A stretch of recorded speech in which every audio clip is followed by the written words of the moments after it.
오늘은 다시 구약으로 돌아가서 부활주의를 앞두고 레위기 17장을 통해 피와 또 생명에 대해 속죄에 대해서 여러분과 좀 나누고 싶습니다. 지난주 로마서 7장에서는 법이라는 단어가 대단히 많이 반복됐죠. 오늘 본문에서는 피라는 단어가 상당히 많이 반복되는 것을 아실 수 있을 것입니다. 1절부터 9절을 보면은 제물을 드려야 된다. 근데 그 제물, 짐승의 피를 흘리는 곳은 반드시 회막문 앞, 제사장 앞이어야 한다. 이것을 알려주고요. 10절 이하는 또 피를 먹지 마라 이렇게 얘기합니다. 그래서 이 율법, 이 법은요, 세 가지의 성격이 있다고 우리 요리문답할 때 배웠죠. 첫 번째는 도덕법이고 이것은 항구한 것이에요. 영원한 것입니다. 그래서 모든 율법의 도덕법의 요약은 바로 하나님을 사랑하고 이웃을 사랑하라 하는 것이죠. 오늘 본문의 17장도 하나님 사랑에 대한 그 도덕법을 보여주는 것입니다. 율법의 두 번째 성격은 관습법입니다. 또 세 번째 성격은 시민법입니다. 오늘 본문은 관습법과 시민법이 혼합된 모습을 보여줘요. 왜냐하면 이스라엘 공동체 전체는 교회로서 어떻게 행해야 될지를 여기서 배웠고 이것은 이들의 관습이 되었습니다. 근데 이것은 예수님이 운명하실 때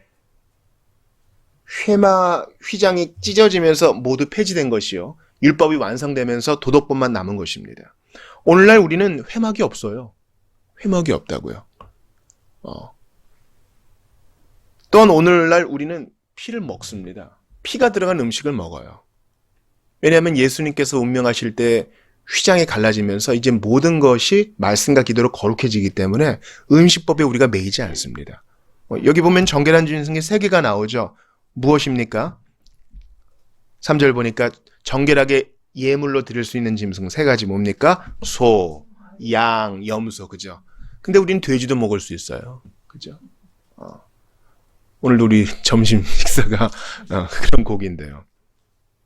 그러니까 관습법과 시민법이 폐지되고 도덕법으로 온전히 성취됐다는 것을 기억하면서 오늘 본문을 볼 필요가 있습니다. 주님이 왜 이렇게 피를 강조하셨는가? 여러분, 일반인들도요, 예수 믿지 않은 사람들도 피가 중요하다는 것을 알 수 있어요. 건강한 피가 흘러가면 몸이 낫습니다. 그렇지 않아요? 건강한 피가 흘러가면 면역이 좋아져서 모든 바이러스를 이겨낼 수 있는 것이에요. 우리 몸에 늘 암세포가 있는 것이죠. 지금 공중에도 얼마나 많은 바이러스와 균들이 떠다니고 있는지 몰라요. 그러나 건강한 피가 우리의 몸을 구석구석 흐르면서 그것을 이겨내는 것입니다. 제가 지난주에 한 부검의가 에이즈약이 발견되기 전에 처음 에이즈로 사망한 사람의 몸은 온전히 고름투성이었다 그 얘기를 했잖아요. 작은 것도 이길 수가 없기 때문에 온몸이 다 염증이 생기는 것입니다. 피는 생명입니다. 오늘 본문에 11절 한번 다시 한번 읽어보겠어요. 같이 읽어봅니다. 시작. 육체의 생명은 피에 있습니다. 내가 이 피를 너희에게 주어 제단에 뿌려 너희의 생명을 위하여 속죄하게 하였나니 생명이 피에 있으므로 피가 죄를 속하느니라.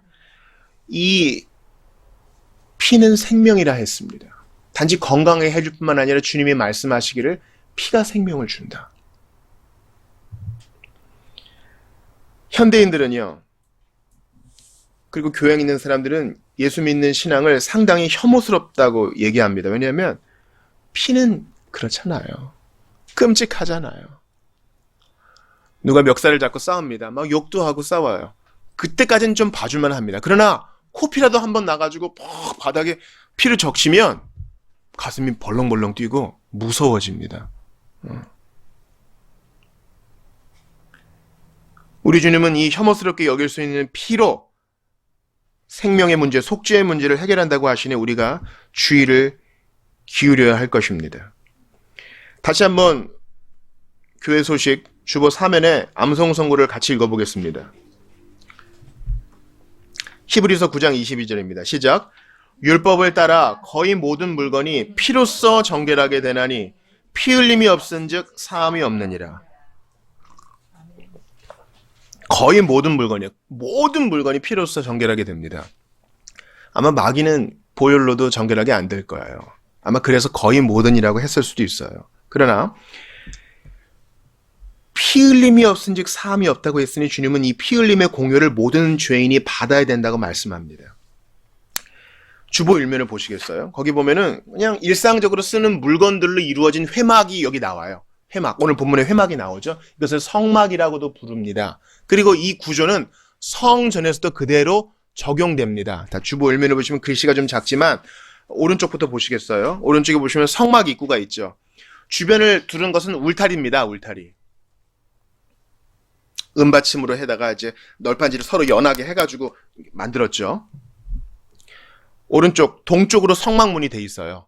동쪽으로 돼 있는 것을 기억하세요. 에덴 동산에서 동쪽으로 그들이 쫓겨났기 때문에 주님은 이 회복의 문을 동쪽으로 나게 하셨어요.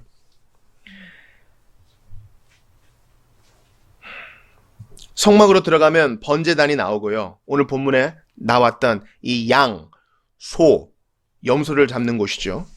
그리고 제사장이 들어갈 때 있죠. 서쪽으로 계속 진행해 가는 겁니다. 제사장이 이제 일을 보러 들어갈 때 반드시 물두멍에서 손을 씻어야 돼요. 이게 자백입니다. 번제단은 예수 그리스도의 십자가를 상징하고요. 물두멍은 주님 앞에 자백하는 것. 그때그때의 자범죄를 주께 자백하는 것입니다. 그래서 첫 번째 휘장으로 들어가면 진설병 상이 있어요. 떡입니다. 떡. 12개의 떡이 있습니다. 그리고 반대쪽에는 등잔대가 있죠. 등대예요, 등대. 그런데 이 회막은요, 성막은 몇 겹의 가죽으로, 몇 겹의 천으로 다 덮여져 있기 때문에 겉으로 보면은 해달의 가죽, 우중충한 것밖에 안 보여요. 안에 있는 유일한 빛은 등잔대밖에 없어요. 창문도 없어요. 이 말은 무슨 말입니까? 주 예수 그리스도만이 우리의 빛이 되세요. 우리가 조명의 기도를 했는데요. 우리가 성경을 이해하고 구원을 받으려면 예수님만을 의지해야 돼요. 성경을 이해할 때 어떤 인문학적 지식이 핵심적인 키가 될 수 없어요. 주님이 가르쳐 주셔야만 돼요.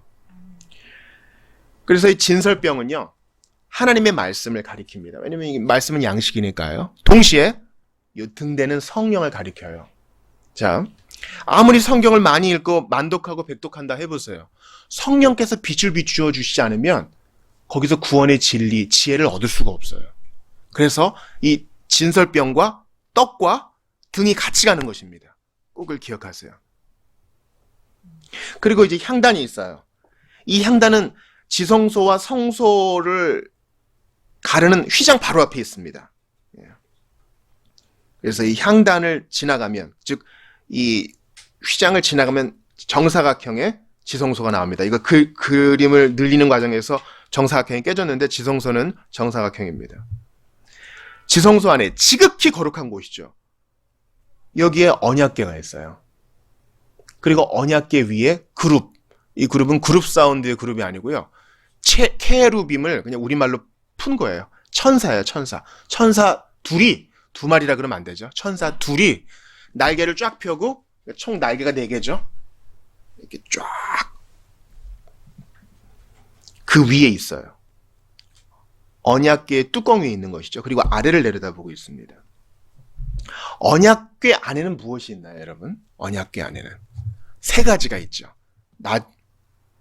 첫 번째는 10계명의 돌판이 있고, 두 번째는 만나가 있고, 세 번째는 뭡니까? 아론의 쌍난 지팡이가 있죠. 네, 이것이 있어요. 그것을 그룹이 내려다보고 있어요. 근데 그건 뚜껑으로 반드시 덮어야 돼요. 누가 뭐 있나 이렇게 대제사장도 함부로 볼 수 없어요. 금박이 되어 있고 1년에 한 번 7월 10일에 대제사장이 거기 들어가면 반드시 속죄의 피를 뿌려야 됩니다. 그래서 그 뚜껑을 주님의 발판, 시은좌라고 합니다. 우리 찬송집에도 나와 있죠. 찬송집 한번 볼까요? 찬송집 414장 보겠습니다. 414장. 언약궤의 뚜껑을 시은소 또는 시은좌라 그러는데 제일 밑에 참고 선고를 같이 읽어볼게요. 출애굽기 25장 21, 22절이에요. 시작. 속죄소를 궤 위에 얹고 내가 내게 줄 증거판을 궤 속에 넣어라. 거기서 내가 너와 만나고 속죄소 위, 곧 증거궤 위에 있는 두 그룹 사이에서 내가 이스라엘을 위하여 내게 명령할 모든 일을 내게 이르리라. 이것을 그림을 그리면 봐주세요. 거기 두 그룹이 있고 거기가 하나님께서 은혜를 베푸시는 곳이다. 그 밑에 히브리서 9장 5절의 일부를 읽습니다. 시작. 또 그 교회의 뚜껑을 속죄의 소라고 불렀는데 그룹이라는 영광의 천사들이 날개로 그 위를 내리덮고 있었습니다. 거기에 주님의 임재가 있고 천사들이 거기서 시중을 들어요. 역대상 8장 2절도 봅니다. 시작. 여호와의 언약궤 곧 우리 하나님의 발판. 자, 언약궤가 하나님의 발판이래요. 주님이 거기에 발을 대시면 주님을 큰 사람을 한번 생각해 보세요. 우리 주님이 하늘에도 계시고 땅에도 계시는 거예요. 발은 여기 있고 주님의 머리와 몸은 하늘에 있고. 히브리서에 보면 하늘 성소도 있다 그랬거든요. 그러니까 이 회막은요, 성막은요, 하늘에 있는 성소의 그림자입니다. 근데 말이죠. 언약궤 속에 있는 세 가지 물건들은요, 백성들의 잘못을 다 함의하고 있어요. 다시 한번요. 언약궤 속에 있는 세 가지 문제는 백성들의 죄를 상기시킬 만한 물건이에요. 첫 번째, 십계명 돌파는 어떻습니까? 처음 받았을 때는 모세가 열이 나가지고 깨뜨려 버렸죠. 왜요? 돌판 가지고 내려오니까 밑에서 무슨 일이 벌어지고 있었어요? 금송아지 만들고 그 앞에서 막 춤추고. 모세가 이제 80이 넘어서 성질이 조금 죽은 것 같지만 그래도 주님을 향한 열심은 있었거든요. 막 깨버려요. 두 번째, 만나도 백성들의 죄를 상기시켜요. 뭡니까? 지겨워. 고기. 그놈의 고기가 그 옛날에도 문제였던 거예요. 이거 지겨워. 애굽에서는 부추도 먹고, 오이도 먹고, 고기도 먹었는데 몇 번 먹었을 거예요. 그죠? 그 만나 때문에 주님이 메추라기를 내리시고 그들을 심판하시고 징벌하셨습니다. 아론의 쌍난 지팡이는 뭡니까? 권위에 대한 도전. 그죠? 지팡이 하나씩 다 가져와. 근데 하나님이 오직 아론의 지팡이에만 꽂으신 피고 하셨어요. 그게 이제 교회의 3대 표지인 말씀과 성례와 또 권징을 상징하기도 합니다. 근데 그건요, 우리가 볼 수 없어요. 오직 주님의 피로만 덮어야 돼요. 그 죄를 어떻게 다 감당하려고 그래요? 피가 뿌려져야만 주님이 거기서 우리를 만나주시는 거예요. 그래서 언약궤 뚜껑을 함부로 열어보는 거 아닙니다. 마지막에는 아론의 지팡이와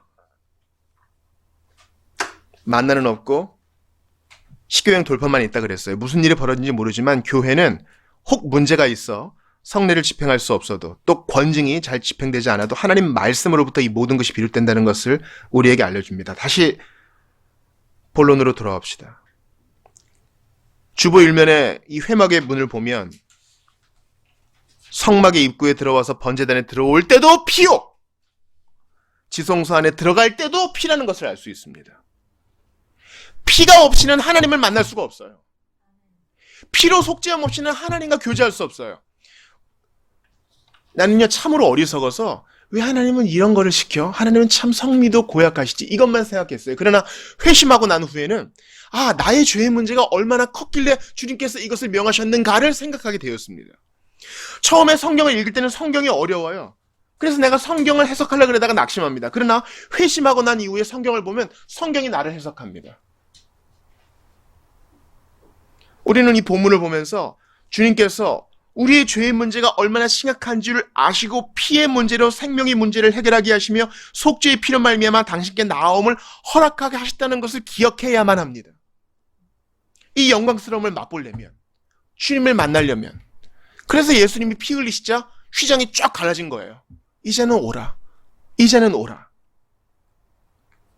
이 피의 문제는 창세기의 처음 역사의 시작부터 있었습니다. 창세기 3장을 찾아보겠습니다. 창세기 3장 7절을 읽어보겠어요.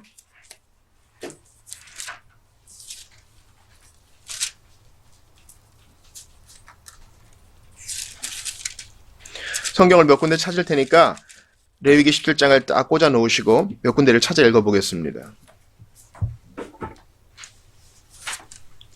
창세기 3장 7절을 같이 읽습니다. 시작.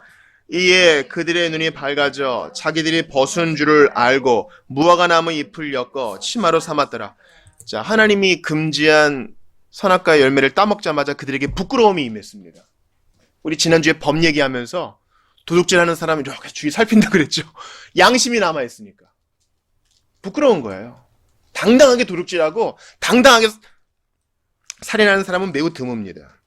그런데 이 무화과나무 잎으로 부끄러움을 덮었지만 금방이에요. 잎은 시들잖아요.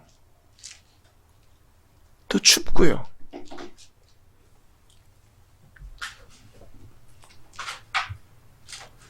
그래서 그 밑을 봅시다. 21절도 같이 읽어볼게요. 창세기 3장 21절입니다. 시작. 여호와 하나님이 아담과 그의 아내를 위하여 가죽옷을 지어 입히시니라. 벌써 치마와 옷 다르죠.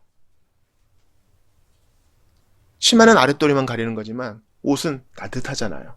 또 무화과나무 잎은 한시적이지만 가죽은 영구하잖아요. 반영구적이잖아요. 여기에 피해 문제가 결부됩니다. 가죽이 어디서 났을까요? 가죽 어디서 난 거예요? 가죽은 누군가 죽어야 돼요. 누군가 죽어야 됩니다. 제가 소를 도축하는 것을 봤는데요. 소는 진짜 버릴 것이 하나도 없다고 하더라고요. 내장부터 마지막 가죽까지. 가죽을 얻으려면 누군가 죽어야 돼요.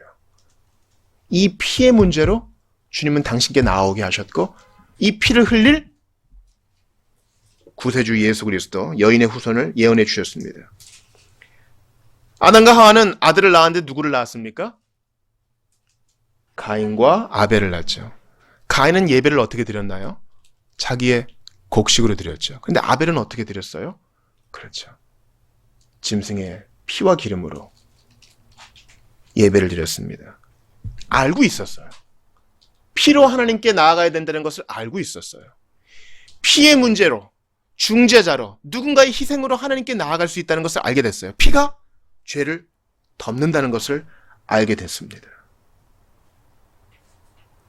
자, 창세기를 봤으니까 출애굽기도 볼까요? 출애굽기 12장 22절입니다.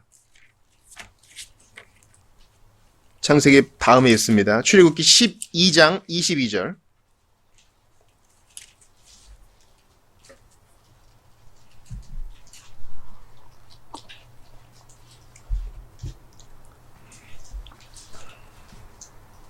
여기 우슬초가 나오는데 시편 51편에도 우슬초로 나를 정결케 하소서 그러죠. 우슬초, 그냥 이스라엘에서 쉽게 볼 수 있는 풀인데요.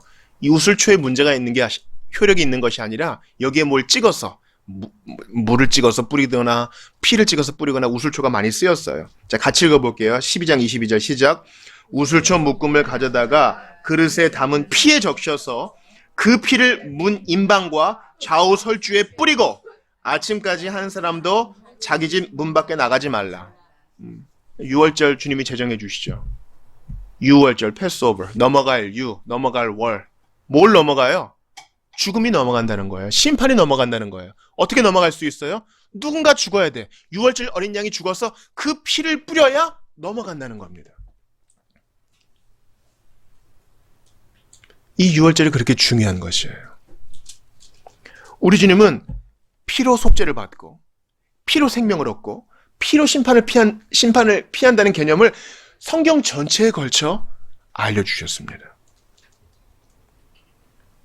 우리가 성찬을 할 때 마태복음 말씀을 읽죠. 마태복음 26장 27절 28절 보니까 또 잔을 가지사 감사기도 하시고 그들에게 주시며 이르시되 너희가 다 이것을 마시라. 이것은 죄사함을 얻게 하려고 많은 사람을 위하여 흘리는 바 뭐예요? 나의 피, 곧 언약의 피니라. 내가 유월절 어린 양이다. 이 피를 먹고 마시는 자, 내가 심판을 묻지 않겠다. 이 피를 먹고 마시는 자, 믿고 받아들이는 자, 심판이 아닌 영생을 누리게 될 것이다. 이 피를 먹고 마시는 자, 복잡한 가정 필요 없이 언제든 내게 올 수 있을 것이다. 이 피를 먹고 마시는 자, 나의 약속의 수혜자가 될 것이다.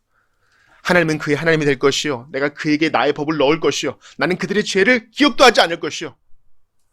나의 계명을 기쁘게 지켜 행하게 할 것이다. 우슬초로 문설주와 임방의 뿌리라고 하신 주님은요. 히브리서에서도 이 말씀을 하십니다. 자, 히브리서 10장 22절 찾아볼게요. 신약성경 히브리서 10장 22절입니다.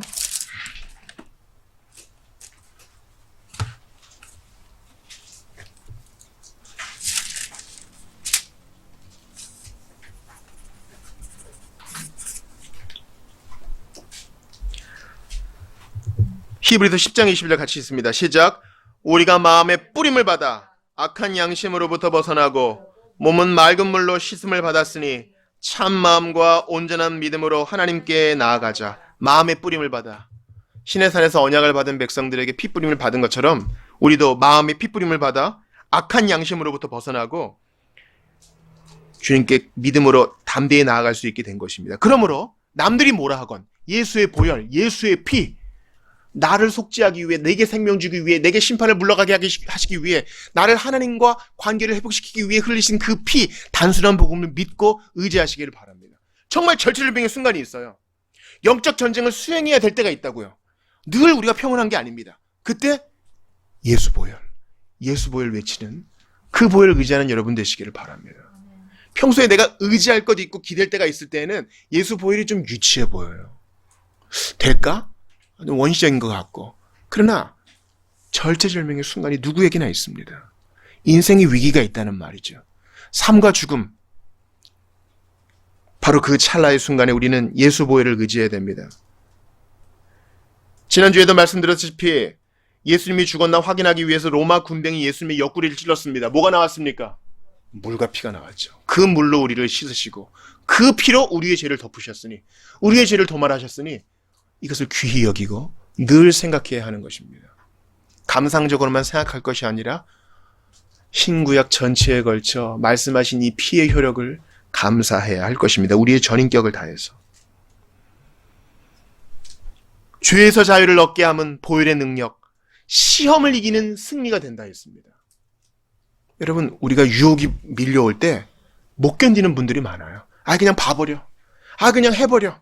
난 모르겠어. 이럴 때 보혈을 생각하는 거예요. 육체의 정욕을 이길 힘은 보혈의 능력, 정결한 마음을 얻게 하니 참 놀라운 능력이로다. 옛날에는 정욕 따라 살았거든요.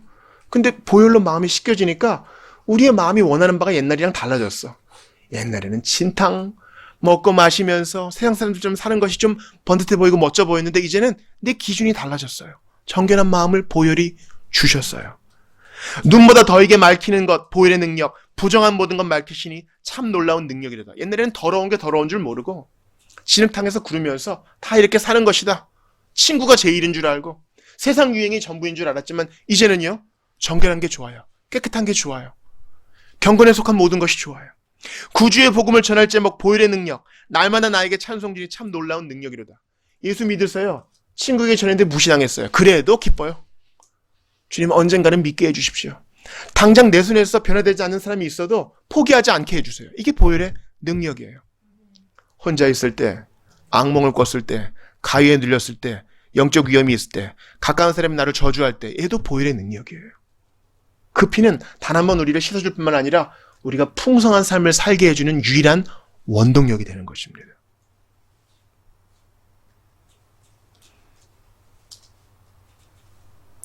나는 오늘도 나의 부족함 속에서 예수님의 피를 구합니다.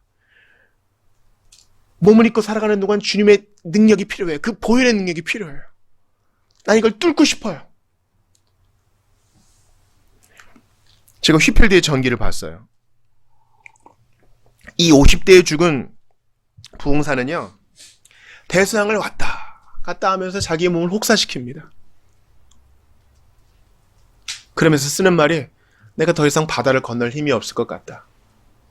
그러나 죽더라도 주님께 쓰임받기를 원하면서 자기의 과거를 후회해요. 더 주님께 충성해야 됐는데, 더 충성해야 됐는데. 후회가 몰려오는 그 순간 보혈의 능력입니다. 나를 다시 시작하게 해줘요. 환자와 인생을 괴롭게 하는 병들 속에서 보혈의 능력을 봅니다. 어떡할 거예요?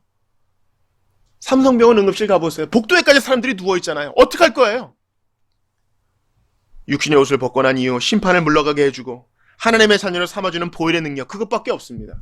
여러분 가상 한번 해보십시다. 가장 친한 친구가 여기 병상에 있어요. 죽어갑니다. 근데 보호자가 나밖에 없어. 어떡할 거예요? 내가 임종을 지켜줘야 돼요. 어떡할 거예요? 보혈의 능력. 너 지금이라도 믿으면 예수님의 모든 피가 너의 과거를 아무것도 아닌 것처럼 용서해주고 너를 하나님의 자녀로 만들어줘. 그거 전해줄 자가 납니다. 피비린내 나는 전쟁을 봅니다. 전쟁 어떻게 시작됐어요? 형제가 형제를 죽이잖아요. 가인이 아벨을 죽이잖아요. 우리는 참 청소년기 같은 사람 같아가지고 왜 하나님이 전쟁을 일으켰어요? 공연에 있는 사람들 왜 서로 죽이게 만들어요? 하나님께 책임을 물어요. 마치 가인처럼. 내가 내 동생을 지키는 자입니까? 맞죠? 동생 지키는 자죠, 형제가.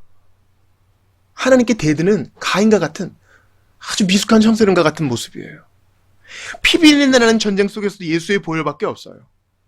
한 사람이 살아야 사회가 변하고 그 사회가 변해야 나라가 바뀔 거 아닙니까? 그러므로 보혈의 능력은 나 한 사람과 모든 죄인과 지금도 허덕이는 모든 이를 구원합니다. 속죄의 은혜를 받아 이 피뿌림을 받아 하나님과 관계가 회복된 거, 이게 복 아닌가요? 저는 지난 주 중에도 많은 고충을 들었습니다. 돈 때문에 힘들어하는 사람들, 관계의 단절로 힘들어하는 사람들, 중독의 문제로 힘들어하는 사람들. 그래서 이것만 있으면 해결될 거라고 생각해요. 나한테 백이 좀 있으면, 나한테 좀 고위직에 있는 사람, 인맥이 있으면, 로또 1등이 됐으면, 바보 같은 생각이에요. 예수님은요, 사도의 입을 통해 우리가 먹을 것과 입을 것이 있으니 족하게 여기라 했어요. 자, 논리적으로 생각해봐요. 논리적으로. 온 우주의 최고 재벌은 우리 하나님이세요. 온 우주에서 제일 부유하신 분이 우리 아버지란 말이죠.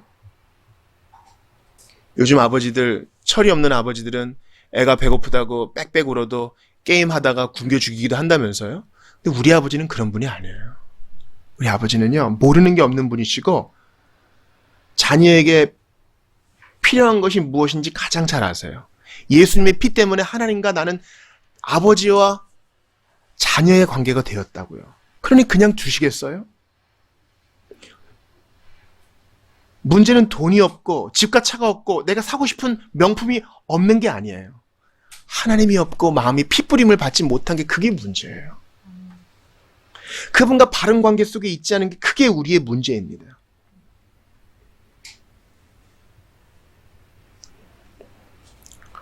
주중에 성령 충만하지 않을 때는요, 강단에 쓰기가 싫어요. 누군가 할 텐데. 근데 의지를 들여서 강단에 쓸 때 주님이 주신 말씀이 고린도전서 7장 23절이었습니다. 고린도전서 7장 23절 찾진 않겠어요. 짧으니까 여러분 한번 따라 해주시겠어요? 너희는 값으로 사신 것이니, 너희는 값으로 사신 것이니 사람들의 종이 되지 말라. 이어서 해볼게요. 너희는 값으로 사신 것이니 사람들의 종이 되지 말라. 너희는 값으로 사신 것이니 사람들의 종이 되. 어떤 값이에요? 핏값. 우리가 어떤 좋은 물건 보면요, 물어보죠. 얼마야? 얼마 주고 샀어? 그럼 또 얘기하잖아요. 이거 원래 얼마인데 내 아는 사람 통해서 이렇게 싸게 샀어. 야, 그거 얼마야? 이건 뭐 말해주면 부담돼서 그냥 좀 나가, 그러잖아요. 값으로 우리를 사셨대요. 속죄 구속에 다 조개패가 들어간다 그랬죠.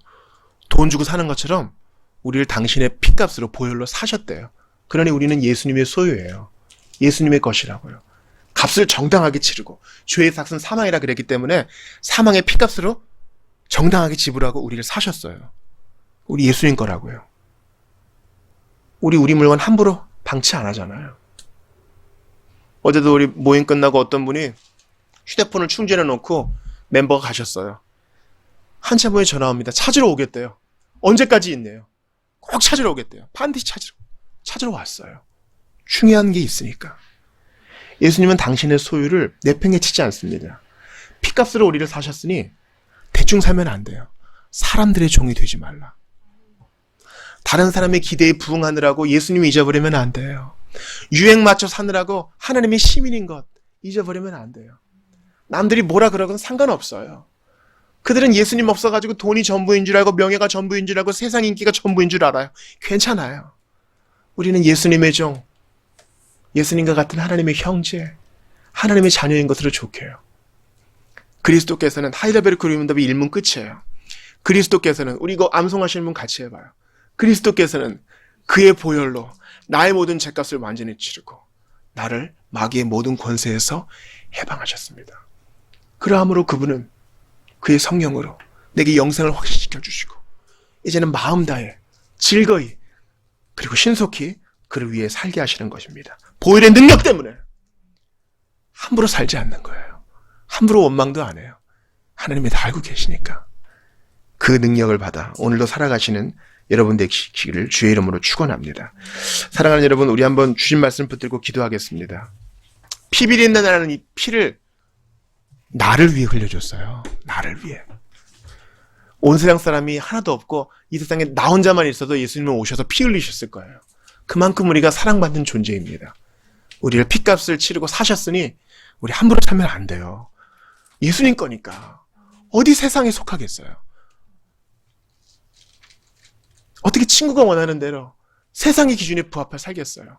우리는 주님의 것이니, 나는 피값으로 산 존재이니 합당하게, 보혈 짜리답게, 예수님 짜리답게, 존엄하게 주님 기뻐하시는 삶을 살게 도와달라고 주신 말씀 붙들고 기도하면서, 아직도 이 피공로를 받지 못한 자들 주님 붙들어 달라고 주신 말씀 붙들고 같이 한번 기도하며 나아가겠습니다. 하나님 감사합니다. 이 피에 대해서 주님이 알려주셨습니다. 피를 흘려야만 속죄를 받고, 피로 말미암아 생명을 얻고, 피로 말미암아 하나님과 관계가 회복되고, 피로 말미암아 우리의 죄가 씻김 받는다 했는데, 이 모든 은혜를 그리스도로 말미암아 내가 받았으니 어찌 함부로 살겠습니까? 어찌 함부로 살겠습니까? 어찌 함부로 몸을 굴리겠습니까? 어찌 시간을 낭비하겠습니까? 주님, 한 번 남을 오지 않는 시간을 어찌 낭비하겠습니까? 이 광야 같은 시간을 어찌 포기하겠습니까? 주님, 간절히 기도합니다. 주님이 이 피를 귀히 여기시고, 피로 말미암아 나로 주님께 나아올 수 있다 하시고, 피로 말미암아 관계가 회복된다 했는데, 복음을 전하게 하는 것도 이 보혈, 인내하는 것도 이 보혈, 마귀와 영적 전쟁하는 것도 이 보혈, 인생의 의미를 찾는 것도 이 보혈, 이 보혈 까닭에 나의 모든 죄를 씻으시고 하나님의 자녀가 되게 하시고, 보혈 까닭에 나의 과거가 없다 하시고, 보혈 까닭에 인생의 의미를 찾게 하셨사오니 주님 바라고 원합니다. 세상은 썩어 있고 세상은 하나님을 점점 떠나갑니다. 예수님의 보혈 말고는 모든 것을 다 얘기할 준비가 되어 있는 것 같습니다. 보혈은 원시적이고 보혈은 피비린내나고 복음은 전근대적이라고 얘기합니다. 그러나 우리는 단순한 이 복음을 견지합니다. 도와주시옵소서. 함께하여 주옵소서. 예수님의 피, 못 박힌 상처에서 흘린 피, 나를 위해 매맞으신 그 상처에서 흐른 피, 마지막 피 한 방울까지 옆구리에서 흘려주셨으니, 나를 위해 흘리신 피로 나를 사셨으니 함부로 살지 않도록 도와주시고, 매 순간을 구속하여 주님을 위해 살 수 있도록 도와주시옵소서. 아직까지 이 피의 공로를 받지 못한 자들 불쌍히 여겨주시고, 아버지 하나님, 믿는 믿음을 더해 주시옵소서. 간절히 바라고 원합니다. 도와주시기를 간절히 바라고 원합니다. 피로 속죄를 얻고, 피로 하나님께 나아감을 얻게 하시니, 피로 생명을 얻고, 피로 신분이 바뀐다는 것을 알려주셨으니 감사합니다. 예수 보혈 까닭에 이 모든 선물을 단번에 받게 되었으니 감사를 드립니다. 주님, 세상은 예수님의 보혈 말고는 다 얘기할 준비가 된 것 같습니다. 보혈은, 피는 전근대적이라고 하고 너무나 혐오스럽다고 얘기하지만, 우리는 이 단순한 복음을 견지하고 붙들고 사랑할 수 있도록 도와주시옵소서. 인생이 무엇이길래 아낌없이 피를 흘려주십니까? 무슨 가치가 있길래 아낌없이 생명을 내어주십니까? 마지막 피 한 방울까지 흘려주셔서 너는 내 것이라 말씀하셨으니, 사람들의 종이 되지 말고 주님의 소유답게 살 수 있도록 도와주시옵소서. 모든 순간을 구속하여 주님을 위해 살 수 있도록 도와주시옵소서. 나는 하나님께 등을 돌렸지만 주님은 손님이시여 아낌없이 피 흘려주셔서 죄의 문제를 없이 하시고 하나님의 자녀 삼아주셨으니 무엇을 걱정하겠습니까? 모든 필요를 채워주실 것이니 어찌 걱정할 수 있겠습니까? 주님의 영광을 위해 피뿌림 받은 자로서 영광스럽게 살 수 있도록 도와주시옵소서. 아직까지 이 피공로를 모르는 자 있습니다. 주님께서 그들의 마음을 열어주시고 예수 그리스도의 피로 씻음받아 거듭난 순결한 하나님 자녀 될 수 있도록 역사하여 주시옵소서. 우리 구주 예수님 이름으로 기도드리옵나이다. 아멘.